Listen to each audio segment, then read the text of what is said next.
আমরা কথা বলবো ইসলাম এবং গণতন্ত্র। ইসলাম আল্লাহর দেওয়া পরিপূর্ণ পূর্ণাঙ্গ জীবন বিধান। সাহাবায়ে কেরাম রাসূল সাল্লাল্লাহু আলাইহি ওয়াসাল্লামের আদর্শ অনুযায়ী জীবনযাপন করেছেন। রাসূল সাল্লাল্লাহু আলাইহি ওয়াসাল্লাম লাকাদ কানা লাকুম ফি রাসূলিল্লাহি উসওয়াতুন হাসানা, প্রত্যেকটা মুমিন ব্যক্তির জন্য, প্রত্যেকটা ইমানদারের জন্য আল্লাহ রাসূল সাল্লাল্লাহু আলাইহি ওয়াসাল্লাম আদর্শ।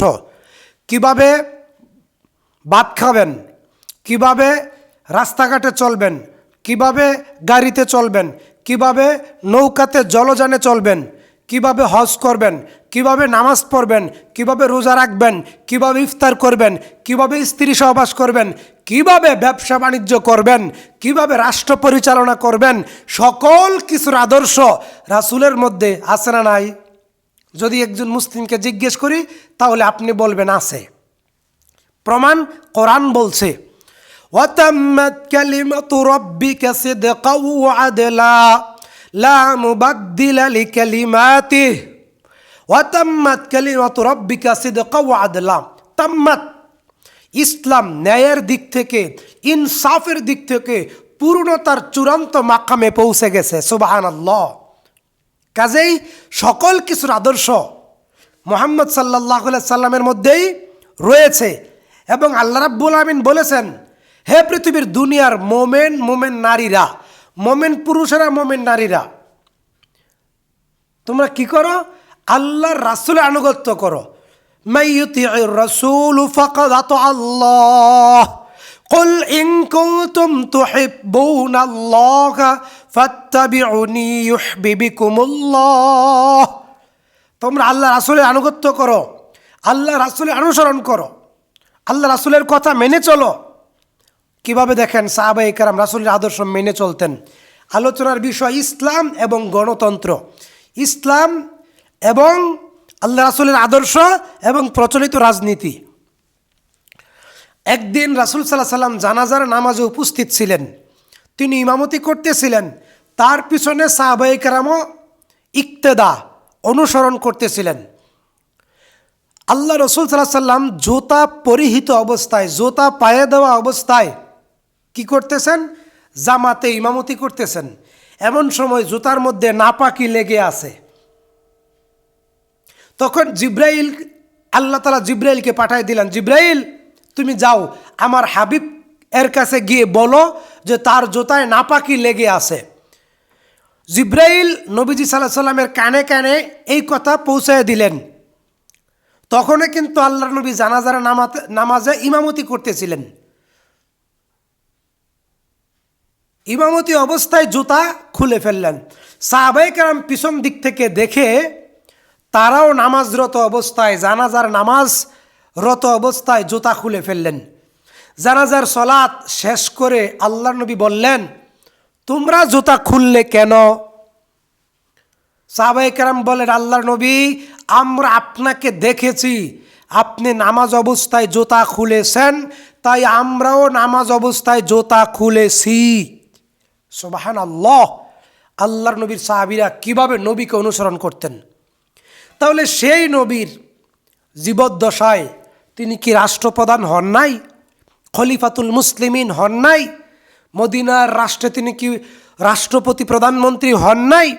তাহলে তার মধ্যে কি সে আদর্শ নাই? তিনি কিভাবে ইসলাম প্রতিষ্ঠা করেছেন, কোরআনের হুকুমত কায়েম করেছেন, কোরআনের বিধান, কোরআনের আইন দিয়ে সমাজ, রাষ্ট্র, দেশ, ব্যক্তি, পরিবার পরিচালনা করেছেন, সেই আদর্শ কি মুহাম্মদ সাল্লাল্লাহু আলাইহি ওয়াসাল্লামের মধ্যে নাই? অবশ্যই আছে। যতক্ষণ মসজিদের ভিতরে, যতক্ষণ তাবলীগের ময়দানে, যতক্ষণ ওয়াজের ময়দানে, ততক্ষণ তার বাইরে কি নবীর আদর্শ চলবে না? চলবে, চলবে। আলোচনার বিষয় ইসলাম এবং গণতন্ত্র। গণতন্ত্রের প্রতিষ্ঠাতা কি আল্লাহর নবী, সাহাবায়ে কেরাম, কোনো ইমাম, কোনো তাবেঈন, নাকি স্বয়ং আল্লাহ? জি না, গণতন্ত্রের প্রতিষ্ঠাতা ইসলামের অন্তর্ভুক্ত নয়। সাহাবায়ে কেরাম কি ইসলাম প্রতিষ্ঠার কাজে শরিক শামিল হন নাই? আল্লাহ রাসূল সাল্লাল্লাহু আলাইহি সাল্লাম জীবনে, তার জীবদ্দশায় কি ইসলাম প্রতিষ্ঠিত হয় নাই। সাহাবায়ে কেরাম যে আদর্শে, যেই আদলে ইসলাম প্রতিষ্ঠিত করেছেন, আল্লাহ নবী সাল্লাল্লাহু আলাইহি সাল্লাম যেই আদলে কোরআন প্রতিষ্ঠিত করেছেন, যেই আদবে, যেইভাবে, যেই তরিকায় কোরআন প্রতিষ্ঠা করেছেন, সেইভাবেই, সেই তরিকায়, সেই পদ্ধতিতেই পৃথিবীতে আবার যদি ইসলাম প্রতিষ্ঠিত হয় সেভাবেই হবে, ভিন্ন কোনো তরিকায় হবে না। তালেবানের দিনী ভাইরা যেইভাবে, তালেবানের আকিদায় আমাদের সালাফি আকিদার সাথে পার্থক্য আছে, আমরা সেটা বলতেছি না। তালেবানের আমলে আমাদের আমলের সাথে পার্থক্য আছে, বিতর্ক আছে, আমরা সেদিকে যাচ্ছি না। কিন্তু তারা শরিয়া প্রতিষ্ঠা করেছেন, তারা ইসলামী হুকুমত প্রতিষ্ঠা করেছেন। কিভাবে করেছেন? গণতন্ত্রের ভোটাভুটির মাধ্যমে করেছেন। তারা যেই তরিকায় করেছেন, বাংলাদেশও সেই তরিকায় দিন প্রতিষ্ঠা হবে। সাহাবায়ে কেরাম যেই তরিকায় দিন প্রতিষ্ঠা করেছেন, কোরআনের হুকুমত প্রতিষ্ঠা করেছেন, নবী মুহাম্মদ সাল্লাল্লাহু আলাইহি সাল্লাম যেই তরিকায় দিন ইসলাম কোরআন প্রতিষ্ঠা করেছেন, বাংলার জমিনেও সেই তরিকায় দিন ইসলাম প্রতিষ্ঠা হবে, গণতান্ত্রিক ভোটাভুটি কুফরি পদ্ধতিতে নয়। কাজেই আমাদের দেশে যারা ধর্মনিরপেক্ষ মতবাদে বিশ্বাসী, আওয়ামী লীগ যাকে আমরা বলে থাকি, এটা হচ্ছে ধর্মনিরপেক্ষতা। আপনি সকল ডিকশনারি শব্দ ভাণ্ডার খোলেন, ধর্মনিরপেক্ষতা হচ্ছে ধর্মহীনমন্যতা, ধর্মশূন্যতা, ধর্ম নাই, ধর্ম মানি না, নিজের মন মতো চলি। কাজেই আওয়ামী লীগ একটা সুপ্রতিষ্ঠিত কুফরি মতবাদে বিশ্বাসী। এর অনেক ধারাবাহিকতা আছে, আপনারা গুগলে, ইউটিউবে সার্চ দিবেন, আমার এই ব্যাপারে আরও লেকচার আছে, ইউটিউবে আপনারা দেখতে পাবেন। জাতীয়তাবাদ, ন্যাশনালিস্ট পার্টি অর্থাৎ বিএনপি, তারাও শরিয়া আইনে বিশ্বাসী নয়, তারাও কোরআন সুন্নাহর আইনে বিশ্বাসী নয়। ইসলাম প্রতিষ্ঠা হোক এটা তারা চায় না। তাদের গঠনতন্ত্র আপনি পড়লে দেখবেন। জাতীয়তাবাদ অর্থাৎ বাংলাদেশের সীমানার ভিতরে যারা আছে তারা আপনার ভাই, বাংলাদেশের সীমানার বাইরে যদি মুসলিমরা আছে যারা, তারা আপনার ভাই না। ভারতের মুসলমান ভারতে মার খাচ্ছে, আপনি বাংলাদেশের মুসলমান, বাংলাদেশে থেকে তাদের প্রতিবাদ করতে পারবেন না। এটা হচ্ছে মূলত জাতীয়তাবাদের থিওরি। সবচেয়ে বড় কথা, তারা গণতন্ত্রে বিশ্বাসী। এবং বিএনপির মহাসচিব মির্জা ফখরুল ইসলাম আলমগীর সাহেব তিনি বলেছেন, বিএনপি শরিয়া আইনে বিশ্বাসী নয়, বিএনপি ধর্মান্ধ নয়। এবার অন্যান্য ইসলামিক নামধারী ইসলামিক দল, America, Britain, Australia, Japan, German, Bharat, পৃথিবীর অমুসলিম দেশে যেই গণতন্ত্রের চর্চা হয়, বাংলাদেশেও কিন্তু সেই গণতন্ত্রের চর্চাই হয়। আমেরিকায় যেইভাবে গণতন্ত্র হয়, বাংলাদেশে সেইভাবেই হয়। কিন্তু হয়তো আমেরিকাতে ভোটাভুটির পদ্ধতিটা ভিন্ন হতে পারে, ব্রিটেনে, অস্ট্রিয়াতে, ফ্রান্সে বিভিন্ন ভোটাভুটির পদ্ধতি ভিন্ন হতে পারে, কিন্তু তারাও গণতন্ত্রে বিশ্বাসী। বাংলাদেশের ইসলামিক নামধারী দলও গণতন্ত্রে বিশ্বাসী। গণতন্ত্র যদি কেউ চূড়ান্তভাবে বিশ্বাস করে তাহলে সে হবে কাফের। মসজিদে যখন নামাজ পড়ে তখন সে মুসলমান, কিন্তু মসজিদ থেকে যদি বের হয়ে যায়, রাজনৈতিক ময়দানে যদি নবীর আদর্শ না মানে, রাজনৈতিক ময়দানে যদি নবীর আদর্শ না মানে, রাজনৈতিক ময়দানে যদি কোরআনের আইন বাস্তবায়ন হোক এটা যদি সে না চায় এবং এজন্য যদি সে প্রচেষ্টা না করে, তাহলে সে হবে সুস্পষ্ট কাফের।